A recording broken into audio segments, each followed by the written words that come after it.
Hello students, welcome to VMaths. Today I am here with the topic integers, which is generally introduced in grade 6. So here I have started with the basics. The first set of numbers which we have learned is set of natural numbers, which includes the numbers from 1 to infinity, right? That means they are endless. The next group we have learned about the whole numbers, and whole numbers means 0 along with all the natural numbers. So 0 is included to the natural numbers, and then that set is named as set of whole numbers. Now here I am going to introduce here the set of integers, which is includes natural numbers, whole numbers, that means 0 is also there, and along with 0 and positive numbers there are the negative numbers, right? So -3, -2, -1 to the left side of 0, and +1, +2, +3 they are to the right side of 0. So they are said to be integers. Now here how to represent integers on number line. So 0 to the right side of 0, all positive integers are there. To the left side of 0, all negative integers are there. And students, 0 is neither negative nor positive. That means there is no sign to 0. Now moving to right side.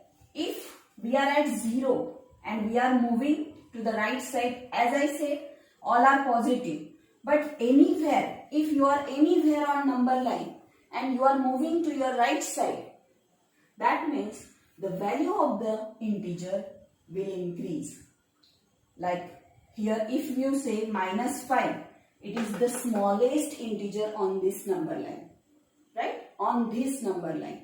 But there is no end, because here the arrowhead indicates it is endless towards negative side as well as endless towards positive side. -5 is the smallest integer on this number line. As we move towards right side, the value of the integer goes on increasing. That means -4 is greater than -5. If I compare to -1, -1 is the greatest negative integer, right?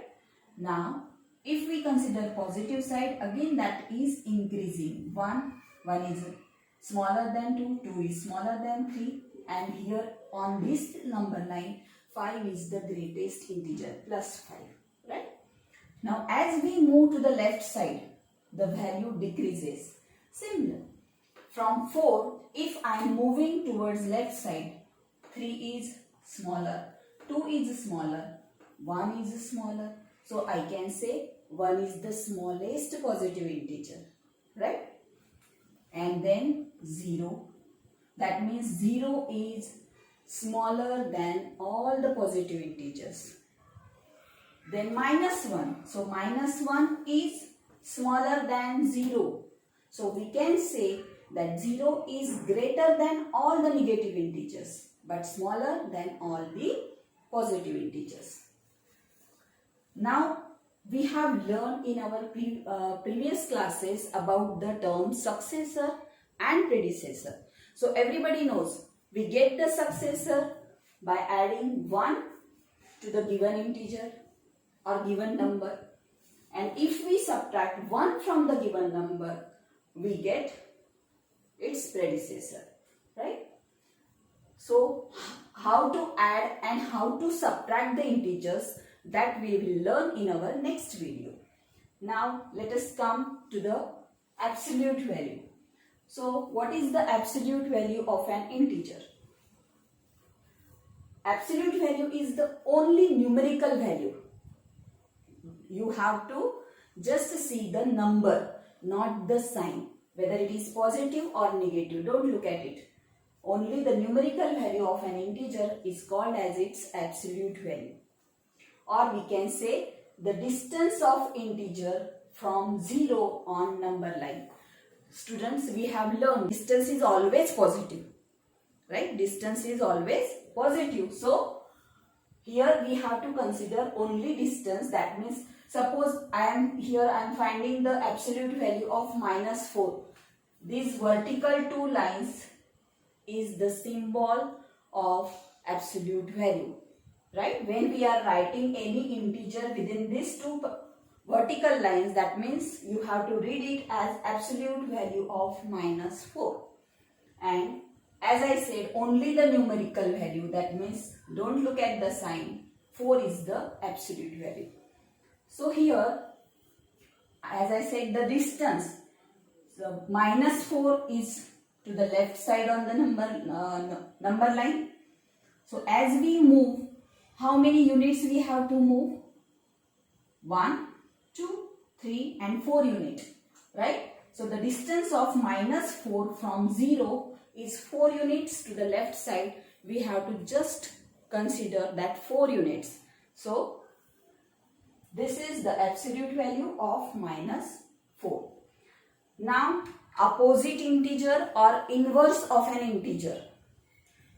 That means there we have to take the opposite sign of that given integer. If the given integer is positive, opposite of +7 is -7. We have changed its sign.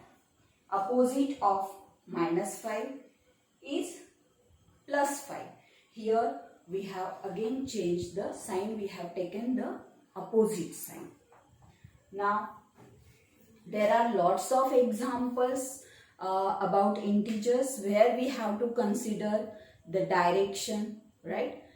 So better to know about the integers in terms of directions.